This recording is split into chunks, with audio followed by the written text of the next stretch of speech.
Hello and welcome to our tutorial. In this we're going to have a look at making a very simple basic character and doing a little bit of rigging with it and looking at it then in orthographic view. So with no further ado, we'll get stuck in. Now we're not going to try and make anything photorealistic, we're just going to make something very basic and simple. So I'm going to go to front orthographic and turn on my display here so you can see what keys I'm pressing. I'm going to go into edit mode and go W merge at center. So we've now reduced ourselves to a single vertex. We're going to go and use a mirror modifier, and then we're also going to use a skin modifier, and we're going to use a subdivision surface modifier, and we'll increase that to say 2. Now what we have here, the skin modifier allows us to create a really basic kind of stick figure, and then from there we can create like the basic sort of shape of a character. So I'm just going to show you that in action. So the mirror modifier means that we're only doing one side, so I'm going to go extrude upwards, and we're going to assume that's my shin. I'm going to extrude up again, and I'm going to extrude inwards. Now I'm going to turn on clipping, so we're going to go G and we meet in the middle, and I'm going to look from the side. I'm going to extrude upwards, and this is basically my spine. And then from the front I'm going to turn off clipping so I can make some shoulders, and then we're going to have our arms and our forearms. We're going to go back up here to our kind of bottom of our neck, extrude up and extrude up here. Okay, so a very sad leaning over type character. And in wireframe mode we can see all of our different very basic vertices. So here I'll just give him a foot, extrude that forward, and maybe give him a tiny bit of a heel. Now let's have a look at what we can do with this in terms of, obviously it's all very uniform and skinny here at the moment. So I'm going to select the top vertex here. I'm going to go Control A. And Control A is sort of our method of making things larger or smaller. So if I've only got kind of 2 verts here in the head, so I'm going to subdivide that. Take this one and go Control A. I can make that one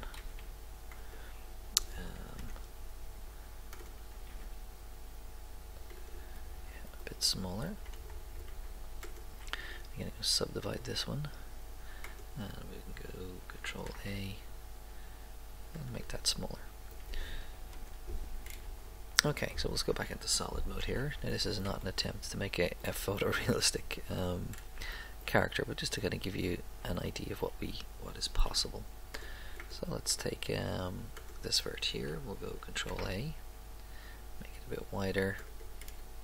Same with this one and this one, and we can go GY and GY. Okay. Now, just before we go any further, this vert here, you can see that there's something funny at the end of that hand. This is the root, so this is sort of the origin of the object. So I'm going to place the root over here, and I do that by selecting the vert that I want to be the root, and I go mark root. So that is the root of the character now. So we'll select it all, and we will, as we would if we were just making a normal model, we'll set it to be smooth on the face. Oops, so set smooth. Oh, I think I need to apply this before I can set it smooth. Okay, we'll do that in a minute after we've got our basic shape. So we will give, bring this back a little bit. Now again, we can make hands if we wanted, so, and fingers. But just be aware that there's all quite a bit to do with scale if you're going to do that. So I'm going to extrude out 3. Well, let's do 4.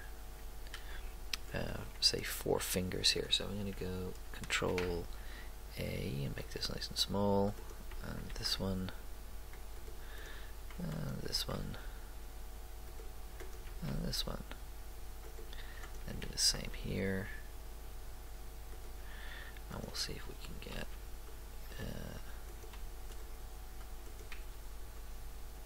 this to behave. Now there's a function here called mark loose. So I'll explain mark loose to you now. I'm just going to subdivide this. I'll make this a bit smaller. So mark loose is basically you're telling Blender to, so it's kind of ignoring this. So it's as if this and this were joined, or this and this were joined, etc. So this vertex here is no longer in sort of the chain when it comes to setting the relative position of each vertex, and that's what allows it to sort of stretch this outside skin over this frame.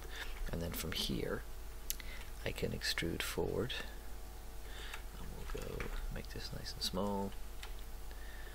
That gives this some sort of crazy monster fingers. So I'm going to delete these now, but you can see you could fashion a very basic sort of hand, and with a bit of tweaking with Control A, setting the scale of each one, you could actually end up with something slightly decent. So I'm going to delete these for now. Again, it's just to show you sort of in principle what's possible. And let's make this slightly bigger. Not slightly bigger. I'll just leave this guy with stumps for now. Okay, so that's going to be our basic sort of character, and we're going to just apply everything here, and which again we wouldn't normally do. Just yeah.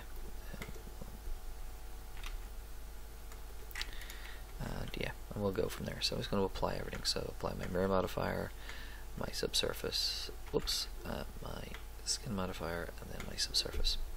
So, and then I can go over here and set smooth.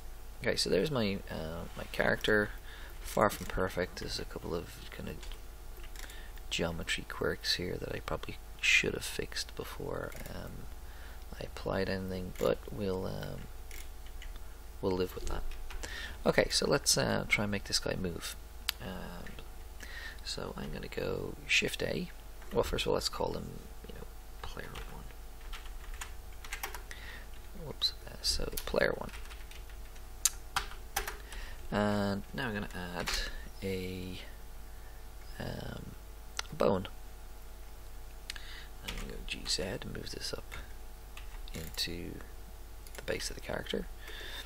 I'm going to go into edit mode. So this is a skeleton, and we are going to just use the normal tools that we have been using, the extrude tools, to make this skeleton sort of follow the shape of the surrounding mesh. And one of the nice things you could do here is I can go an armature option is X mirror. Okay, so turn that on, and then when I extrude, if I hit E now, I'll get one bone. Now I can't see the bones at the moment, so I'm actually going to go over here. This is the armature tab, and I can turn on X-ray. So now I can see the bones through the mesh, which is very handy. So I've extruded this bone here, even though I turned on X mirror on the X-axis. So if I hold down Shift E, it will extrude bones on both sides. And now I can just use a single command, the single extrusion command. So I can go E, front, it will move and extend this as if on both sides simultaneously, which is fantastic. It speeds up our process a lot. So we'll select that whole bone and go GX, move it into position, and then from here we can do the same. I can go Shift D and extrude out my pelvis. From here I can go E and E. Now there is a way with the skin modifier to make a skeleton from the original wireframe rig, so we could have done that, but again, this is just to show you what is possible, and so that you have a whole bunch of tools available to you to make your own stuff. Okay, so this is an extraordinarily basic character with an extraordinarily basic rig. So what we're going to do now is we're going to try and join them together so that we can have some sort of animation. And there's a very specific and particular way of joining these together to have the skeleton influence the character. So if I select the mesh first and then shift select the skeleton and I go Control P, I'll get this menu here. So we're making the skeleton the parent, and we're going to say parent with automatic weights. And what that's going to do is that's going to engage an automated process where Blender decides which vertices in our model should be associated with which bones. So let's just click it and see what happens. So it was very quick. So I'm going to go into edit mode here and deselect everything. Now all of these bones, you can see I haven't named them, so there's lots and lots of them. It looks like there's even some duplicates here, but well, let's go back to our skeleton. So we'll go G. So this bone here is called bone.003 underscore .l002. Okay, lovely names. It should be called arm.l. This one should be arm.or. So let's just use them as an example. So I'm going to go back into my edit mode here, and I've got my arm.l, and down here I can say select, and it will show me all of the vertices associated with that bone. And I can do that throughout the skeleton. So I can select the bone, and obviously if they're named it makes this process much easier. So this bone here, this first bone, has all of these verts associated with it. So this is going to give us a funny deformation, so that's too many verts for this bone. Let's see if we can find, let's go back out here and turn on names so we can see which one's which. And then go back to our mesh. So let's say our hand here, which is bone.003.l.003. So that one. And we're going to go select, and that's not too bad. So this process has basically associated individual vertices in this mesh with individual bones, and then hopefully when we move the bones the mesh will follow. So let's see if we can do that. So I'm going to select the rig and I'm going to go into pose mode. Now in pose mode I can go OR, and I can start moving the mesh, and there's a very cool tool here which is inverse kinematics, so I can just go turn that on there, and then I can grab say this hand bone and go G, and it will link the entire skeleton to this one bone. Now this is a very simple way of doing it. We can go in and add in bone constraints and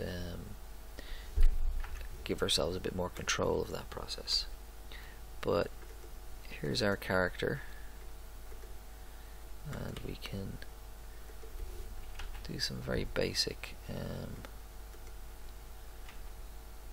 sort of movement with him.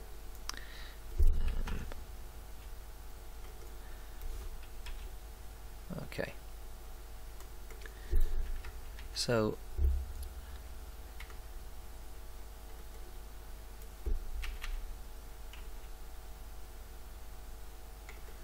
okay. Now, so that's a pose that we've put in the character. Now, if we want to save that pose and kind of make a walk cycle, here's what we're going to do. So I'm going to change this from being my timeline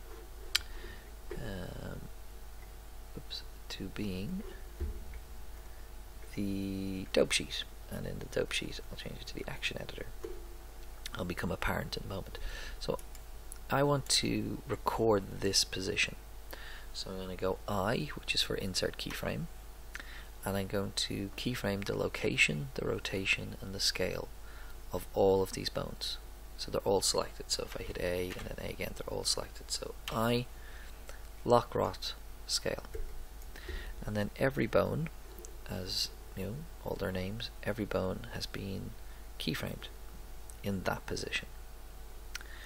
Now, if I just split this view a little bit and turn this one back into my timeline. At the moment my timeline is 250 frames long, which is 10 seconds. So I'm going to make a walk cycle, so we'll make it 25 seconds. Sorry, 25 frames.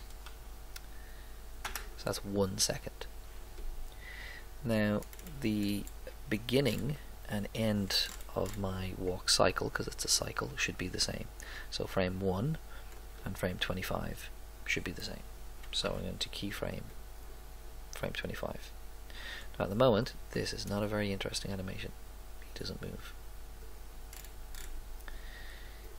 Now I'd like you to notice that Blender has named some bones with an OR, some bones with an L.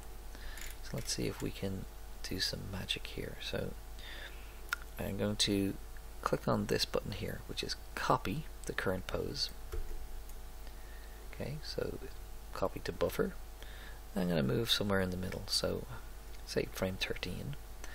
I could paste, or I can use this third one here, which is paste a mirror.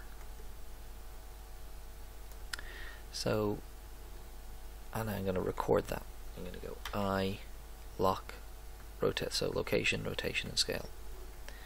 So now what we've got is this. I'm just going to press play, and it'll loop through.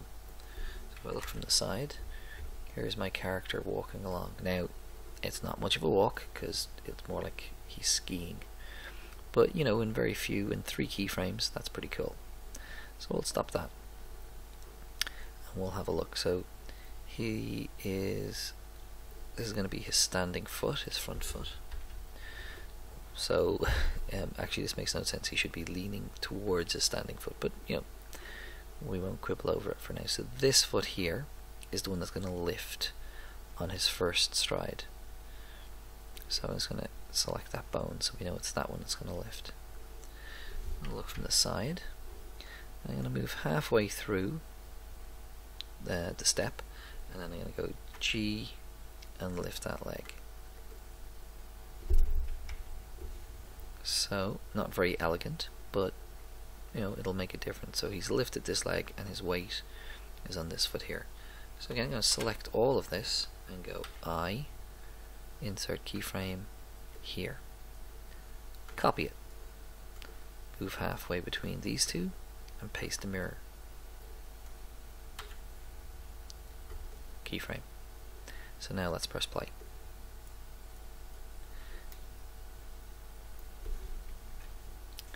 So that is a really, really basic walk cycle. Now we're making an orthographic game, so let's take our camera and go Alt or Alt G, so it's directly beneath the character.